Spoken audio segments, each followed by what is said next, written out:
नमस्कार, आप देख रहे हैं खबरदार। मैं हूं आपके साथ रोहित सरदार। सबसे पहले खबरों को खबरदार के लेंस से देख लेते हैं। पाकिस्तान में इमरान खान का तख्त हिल रहा है। इमरान खान को डर है कि कहीं सेना और मौजूदा सरकार के खिलाफ विपक्ष की बगावत उनके वर्तमान और भविष्य को जला दे। विपक्ष ने इमरान खान के खिलाफ जो विद्रोह का बिगुल फूंका था, वो अब गृह युद्ध का सायरन बनकर गूंज रहा है। पाकिस्तानी सेना के खिलाफ सिंध की पुलिस ने विद्रोह कर दिया। लग रहा है कि कंगाल पाकिस्तान में अब गृह युद्ध होकर रहेगा और पाकिस्तान पर FATF यानी फाइनेंशियल एक्शन टास्क फोर्स की कार्रवाई भी हो सकती है, क्योंकि कंगाल पाकिस्तान में गरीबों का पोषण हो या ना हो, आतंकवादियों को सरकारी पोषक तत्व लगातार मिलते रहते। इसके बाद यह समझने की कोशिश करेंगे कि बिहार में किस पार्टी के मैनिफेस्टो में कितना मैजिक है। नेताओं के बीच पब्लिक से प्रॉमिस करने की होड़ चल रही है, इसलिए तमाम घोषणा पत्रों को अगल बगल रखकर देखना जरूरी है, उनकी तुलना करना जरूरी है। बिहार में इस बार के घोषणा पत्रों में सबसे ट्रेंडिंग मुद्दा क्या है? बिहार के युवाओं को कौन सा मुद्दा सबसे ज्यादा टच कर रहा है? किसके घोषणा पत्र में कौन कौन से ट्रंप कार्ड हैं? यह सब हम आपको आज बताएंगे। मैनिफेस्टो वाले वादों की लड़ाई के साथ साथ बिहार चुनाव में जबरदस्त वीडियो वॉर भी चल रहा है। अलग अलग पार्टियों की वीडियो वाली जंग एकदम म्यूजिकल है। इसका विश्लेषण आज मिस मत कीजिए। और एक काम की खबर यह भी है कि केंद्र सरकार ने सरकारी कर्मचारियों के लिए बड़ा ऐलान किया। सरकार ने 30 लाख सरकारी कर्मचारियों को दिवाली बोनस देने की घोषणा की। बुधवार को मोदी कैबिनेट की बैठक में यह फैसला लिया गया।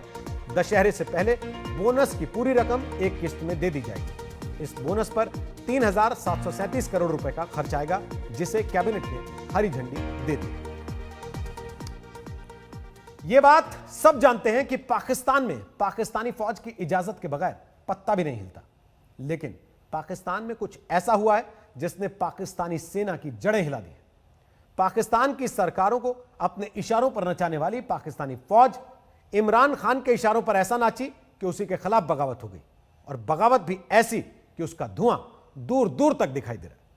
पाकिस्तानी फौज के खिलाफ यह बगावत की है सिंध पुलिस ने, जिसने आर्मी चीफ बाजवा को माफी की मुद्रा में लाकर खड़ा कर दिया। आखिर यह पूरा माजरा क्या है और पाकिस्तान की फौज ने ऐसा क्या कर दिया कि सिंध पुलिस ने उसके खिलाफ विद्रोह छेड़ दिया?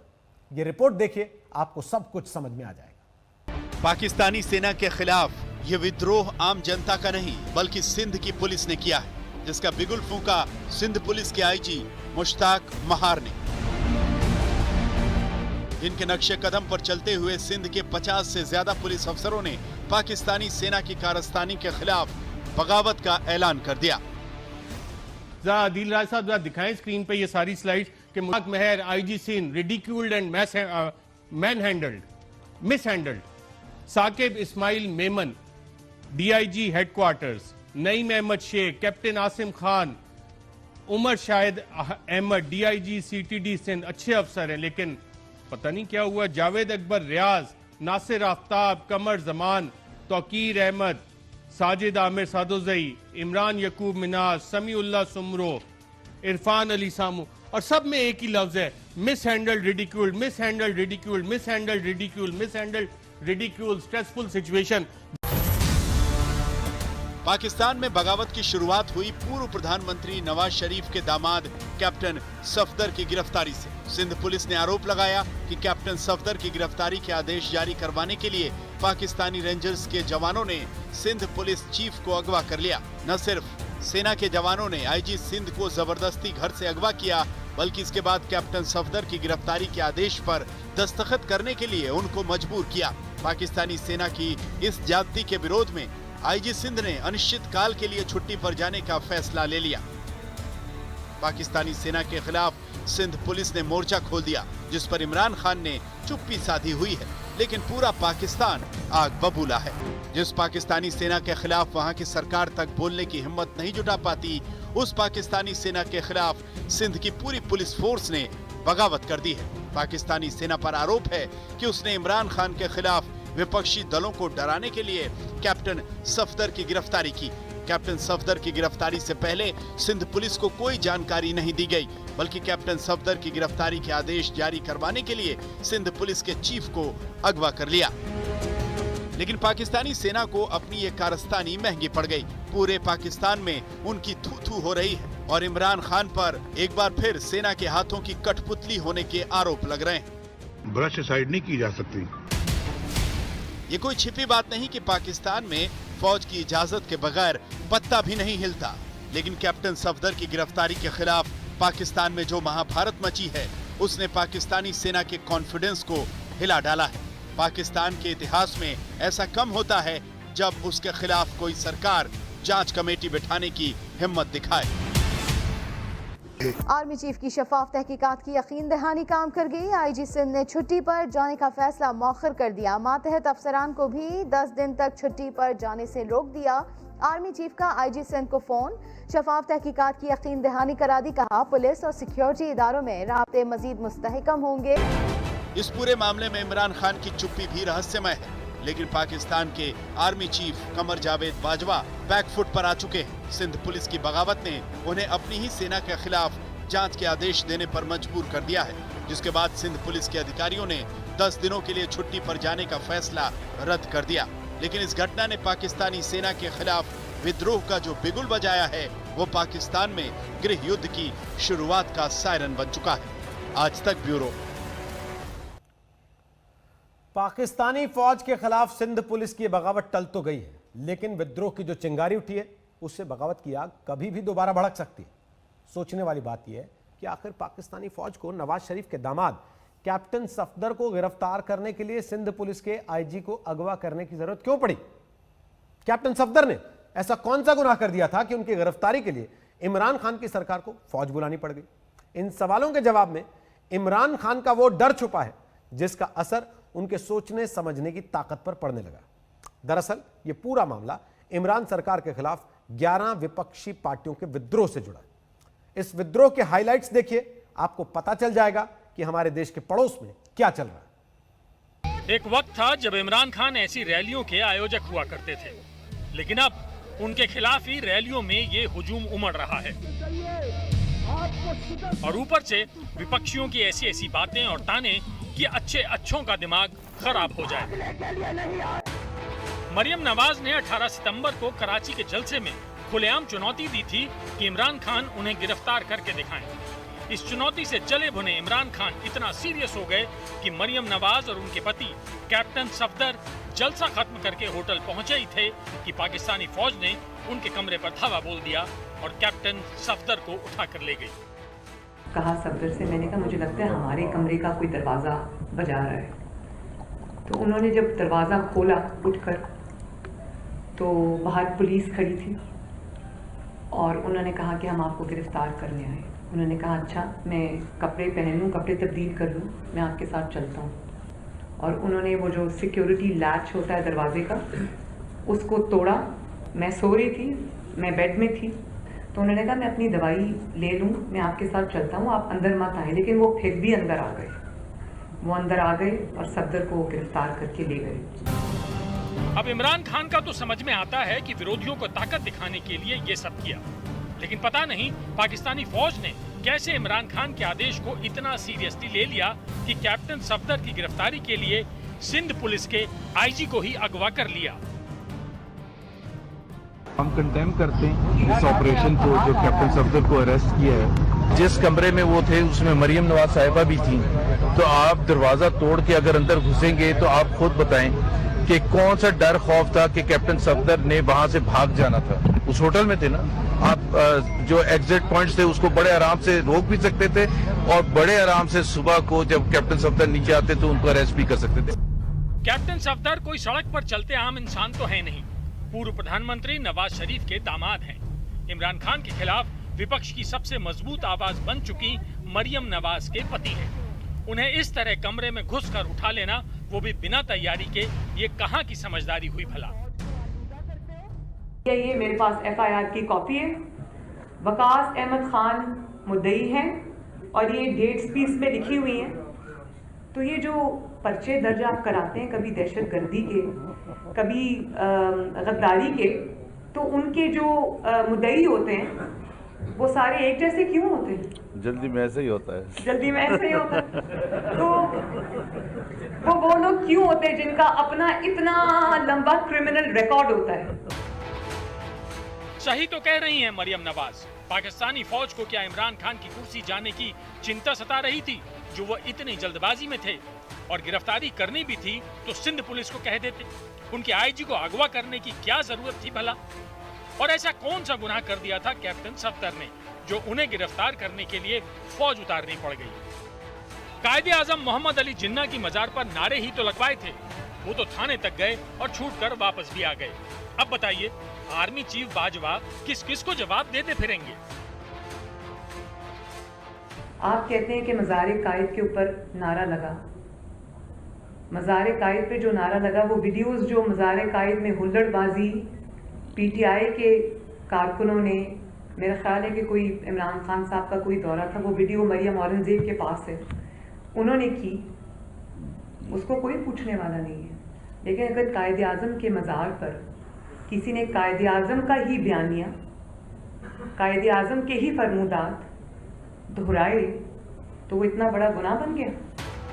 अब 11 विपक्षी दल एक साथ खड़े होकर इमरान खान की कुर्सी हिलाएंगे तो इमरान खान तो बौखलाहट में कुछ ना कुछ करेंगे ही। लेकिन पाकिस्तानी सेना की बुद्धि कैसे भ्रष्ट हो गई? आज इमरान हैं, कल नहीं रहेंगे, लेकिन पाकिस्तानी सेना तो हमेशा रहेगी। इमरान नहीं थे तो कोई और था, इमरान नहीं होंगे तो कोई और होगा। पाकिस्तानी सेना की कठपुतली बनने के लिए तो पाकिस्तान के सियासतदान दुआएं मांगते हैं। का धुला तो कोई भी नहीं है। ना नवाज शरीफ थे, ना इमरान खान और ना मरियम नवाज। पहले इमरान खान नए पाकिस्तान का सपना दिखाकर सत्ता में आए, अब उनके विरोधी पाकिस्तानी अवाम को सपना दिखा रहे हैं। और अवाम के पास कोई रास्ता नहीं है। वो भूखे पेट नारे लगाने के अलावा कर भी क्या सकती है?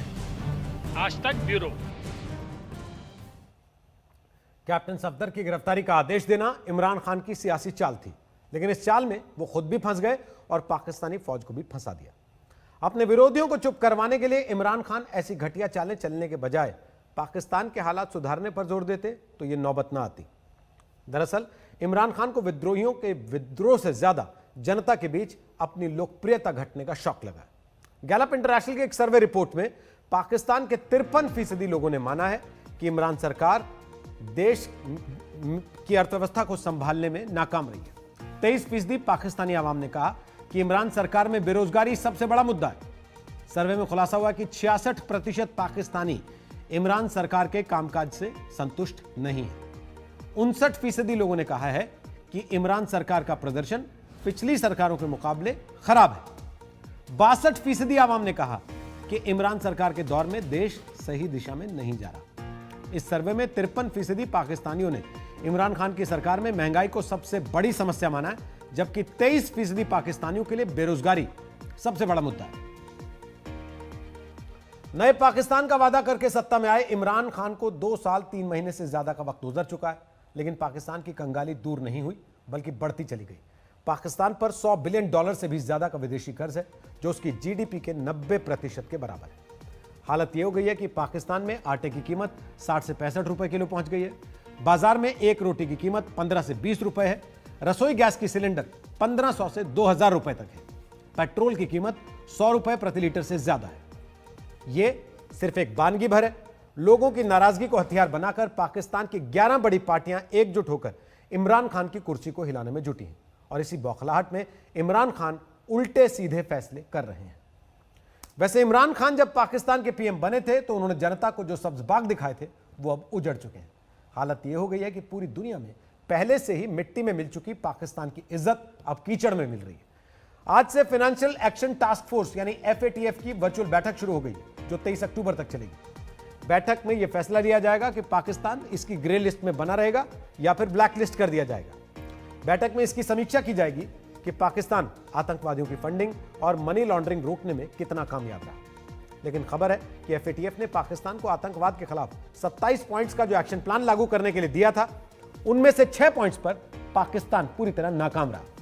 यानी इमरान खान से ना तो पाकिस्तान की अर्थव्यवस्था संभल रही है और ना ही उसके आतंकवादी काबू में आ रहे। यही वजह है कि अब इमरान खान की सत्ता का सिंहासन डोलने लगा है।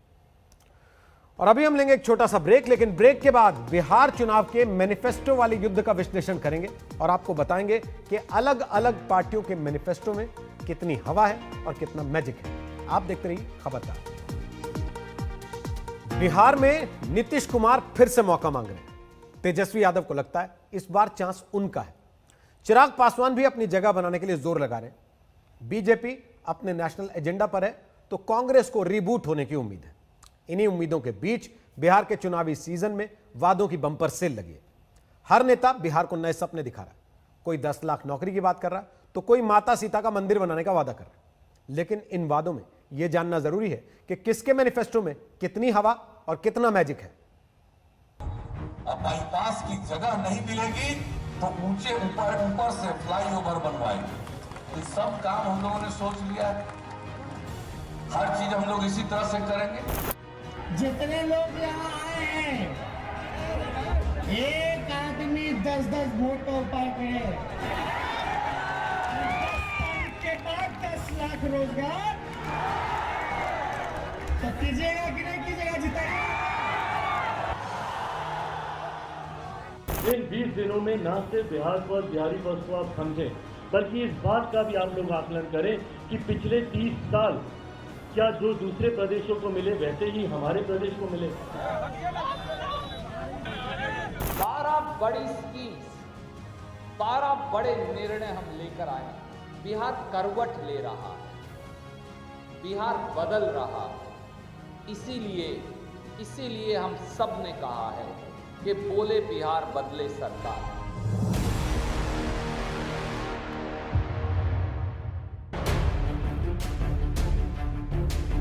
नीतीश कुमार के 7 निश्चय, तेजस्वी की 10 लाख नौकरी, चिराग पासवान का बिहारी फर्स्ट, कांग्रेस की 12 स्कीम, 12 निर्णय। पब्लिक से एक से बढ़कर एक वादे हो रहे हैं। सत्ता में लाने के लिए शानदार डील्स दे रहे हैं। 5 साल के प्रॉमिस का पिटारा खुल गया है। बिहार में चुनावी वादों की बम्पर सेल आ गई है। इस सेल में आज चिराग पासवान और कांग्रेस की बारी आई। चिराग पासवान विजन डॉक्यूमेंट और कांग्रेस बदलाव पत्र लेकर आई। चिराग ने वादा किया कि उनकी पार्टी बिहार में कोचिंग सिटी बनाएगी। किसी छात्र को कोचिंग के लिए कोटा, दिल्ली, प्रयागराज न जाना पड़े। कॉन्ट्रैक्ट पर काम करने वाले कर्मचारियों को समान काम के लिए समान वेतन मिलेगा। सभी सरकारी विभागों में खाली पदों पर तत्काल भर्ती की जाएगी। नए विजन से शिक्षा, स्वास्थ्य और पलायन के मुद्दे पर काम किया जाएगा। बिहार में माता सीता का भव्य मंदिर बनाया जाएगा। बिहार विकास की राह पर अब आगे चलने के लिए तैयार है। लोग जागरूक हैं और बिहार फर्स्ट, बिहारी फर्स्ट इस बार जीत कर रहेगा। और इस बार जो सरकार होगी वो सही मायनों में प्रधानमंत्री जी की सोच वाली सरकार होगी, बिहार की विकास वाली सरकार। भाई नीतीश कुमार जी को सह सम्मान केंद्र में लेकर जाएं, उनको मंत्री बनाएं, पर नीतीश जी दोबारा प्रदेश के मुख्यमंत्री बनेंगे ये असंभव है। चुनावी वादे, अपना विजन और नीतीश कुमार पर वार, यही चिराग पासवान ने किया और यही कांग्रेस ने किया। कांग्रेस ने बिहार में अपने वादों की अलग लिस्ट रखी है और इसे घोषणा पत्र नहीं, बदलाव पत्र का नाम दिया है। कांग्रेस ने दूसरे राज्यों की तरह किसान कर्ज माफी का वादा किया, बिजली के रेट को आधा करने और गरीबों के बिजली बिल माफ करने की बात की। नौकरी मिलने तक बेरोजगारों को 1500 रुपए महीने का भत्ता देने का वादा किया। 1.5 साल में 2.5 लाख टीचर्स की भर्ती का वादा किया। 12वीं में 90% से ज्यादा नंबर लाने वाली छात्राओं को स्कूटी देने का वादा किया। केजी से पीजी तक जात पात धर्म सब छोड़कर बिहार की बेटियों के लिए शिक्षा मुफ्त होगी। हर गांव के अंदर एक रोजगार मित्र लगेगा जो हमारे युवाओं को रोजगार के देने में, उनके लिए उस प्रकार के उद्योग लगवाने में सरकार की ओर से मदद करेगा। बिहार के किसानों के लिए हमने सीधी बात की है, कर्जा माफ, बिजली का बिल हाफ। हमारी सरकार बनने पे वो काले कानून जो किसानों का शोषण करेंगे, उन कानूनों को हमारी सरकार यहाँ का कानून लाके, जैसे पंजाब ने किया, हम भी इन कानूनों को खारिज करेंगे।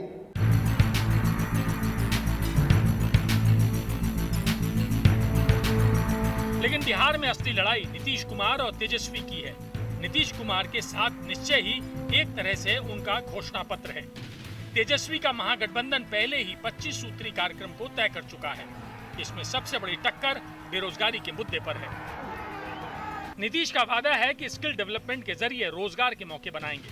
तेजस्वी का वादा है कि सत्ता में आते ही 10 लाख युवाओं को नौकरी देंगे। अगर मुख्यमंत्री आप बनाइएगा, आपका भाई बनेगा, तो मेरा पहला अगर कदम चलेगा तो 10 लाख नौजवान के 10 लाख नौजवानों को रोजगार देने का काम करेंगे। बताओ रोजगार चाहिए कि नहीं चाहिए?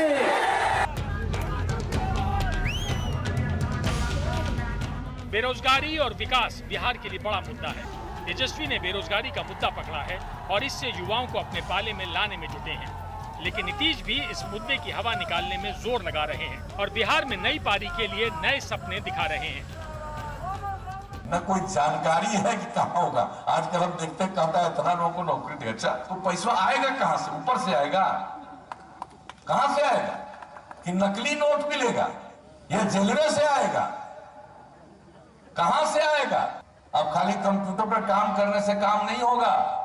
अब इतनी टेक्नोलॉजी आ गई है कि सब टेक्नोलॉजी के लिए यहाँ के युवक युवतियों को हम लोग प्रशिक्षण देंगे। इन चुनावी वादों के बीच सभी का सवाल यही है कि बिहार अब की बार किस पर भरोसा करेगा। नीतीश कुमार को फिर से मौका मिलेगा या इस बार बिहार में तेजस्वी के लिए चांस है। पटना से अंकित त्यागी और हिमांशु मिश्रा के साथ आज तक ब्यूरो। बिहार चुनाव का एक्स फैक्टर है बिहार के युवा। बिहार में 7 करोड़ 18 लाख वोटर में से 3 करोड़ 66 लाख वोटर ऐसे हैं जिनकी उम्र 18 साल से 39 साल के बीच है। यह बहुत बड़ा आंकड़ा है और यह इस बार के चुनाव को बहुत प्रभावित करेगा, क्योंकि ओपिनियन पोल में यह सामने आया था कि बेरोजगारी और विकास बिहार के 2 सबसे बड़े मुद्दे हैं। बिहार के युवा के मन में क्या चल रहा है, इस चुनाव को लेकर उनकी सोच क्या है, यह हमने जानने की कोशिश की। बिहार के चुनाव हैं और इस बार युवाओं का बड़ा बोलबाला है। हम इस समय बिहार के सबसे प्रतिष्ठित कॉलेज में मौजूद हैं, पटना विमेंस कॉलेज, और वहां हम जानते हैं कि दरअसल चुनावों में युवाओं की आकांक्षाएं क्या हैं और जो चुनाव के मैदान में युवा हैं उनका भविष्य क्या होने वाला है। क्या सोचता है युवा? अभी चुनाव का सबसे बड़ा मुद्दा शिक्षा होना चाहिए इस वक्त, और सबके लिए शिक्षा। जी, पूरे बिहार में शिक्षा मेन मुद्दा होना चाहिए। मैम, सबसे बड़ा मुद्दा बिहार का है कि शिक्षित कैसे, सबको कैसे शिक्षित, सबके लिए शिक्षा। Women education ma'am, like there are only few college where all people want. जैसे पटना वुमेन्स कॉलेज के लिए अलग अलग इलाकों से आना पड़ता है लोगों को। यस मैम, एंड देन बेरोजगारी सबसे बड़ा मुद्दा है। बेरोजगारी का सबसे पहले सोल्यूशन होना चाहिए बिहार में, क्योंकि इस बार हम लोग कोरोना साफ साफ पता चला है कितने बेरोजगार हैं। लाखों में वर्कर्स जाते हैं, तो यहाँ पे जब फैक्ट्रीज बंद है, मिल बंद है, तेजस्वी प्रताप जी आरजेडी से खड़े हो रहे हैं, वो यूथ है, तो हम चाहते हैं हमारे यूथ की वो आवाज़ सुने। चिराग पासवान जी है, लेकिन तेजस्वी प्रताप जी का उनका बैकग्राउंड रहा है, वो पूरे उससे आए हैं और वो हमको लगता है वो डिप्टी सीएम रह चुके हैं। क्या मुद्दा है बिहार चुनाव? मैम, मैं ये सोचती हूँ कि अभी हमारा ये जो इलेक्शन है, पहला सबसे इम्पोर्टेंट मोटिव ये होना चाहिए कि वुमेन एजुकेशन। ठीक है, एजुकेशन ही जरूरी नहीं, मेल की भी एजुकेशन बहुत जरूरी। एजुकेशन सबके लिए। क्या मुद्दा सबसे बड़ा? सबसे बड़ा मुद्दा है कि शिक्षा का जब हम लोग बात करते हैं तो बस पढ़ाई ही नहीं, मेंटालिटी भी ज़रूरी होती है। तो कुछ ऐसा कैंपेन लाना चाहिए जिससे लोगों की मेंटालिटी थोड़ी बड़ी हो, थोड़ी खुलकर आए लोग सामने। क्योंकि एजुकेशन का मतलब है कि बस आप डॉक्टर इंजीनियर ये नहीं होना चाहिए, आप कैसे रोजगार क्रिएट कर रहे हैं, लोगों का कैसे लोगों तक पहुंच रहे हैं। क्योंकि ऐसे बहुत सारे आ जाते हैं योजनाएं, बट लोगों तक पहुंच नहीं पाती है। यंग लीडर्स और जो अभी मुख्यमंत्री हैं, आपकी सोच एक युवा के तौर पर क्या? यंग लीडर्स हमारे बिहार में बहुत ज़रूरी है ताकि वो हमारे प्रॉब्लम्स को समझे, because education is important, but साथ ही साथ एम्प्लॉयमेंट देना बहुत ज़रूरी है। क्योंकि हमारे लगता है आपको यहाँ से पास आउट करने के बाद बिहार के भीतर नौकरी मिल जाएगी? नहीं, बिल्कुल भी नहीं लगता। आपको लगता है? बिल्कुल नहीं मिलेगी। आपको लगता है बाहर जाना होगा? जी बिल्कुल जाना होगा। क्लासमेट्स को स्कूल टाइम के बाद दिल्ली जाना पड़ा पढ़ाई के लिए? यस मैम, जाना ही पड़ेगा मैम, जाना ही पड़ेगा। Yes ma'am. इवन दो हमारे बिहार में इतने टैलेंटेड स्टूडेंट्स हैं, फिर भी उनको जब जॉब अपॉर्चुनिटीज़ की बात आती है तो उनको बाहर जाना पड़ता है। क्यों? हमारे बिहार में वो अपॉर्चुनिटी क्यों नहीं?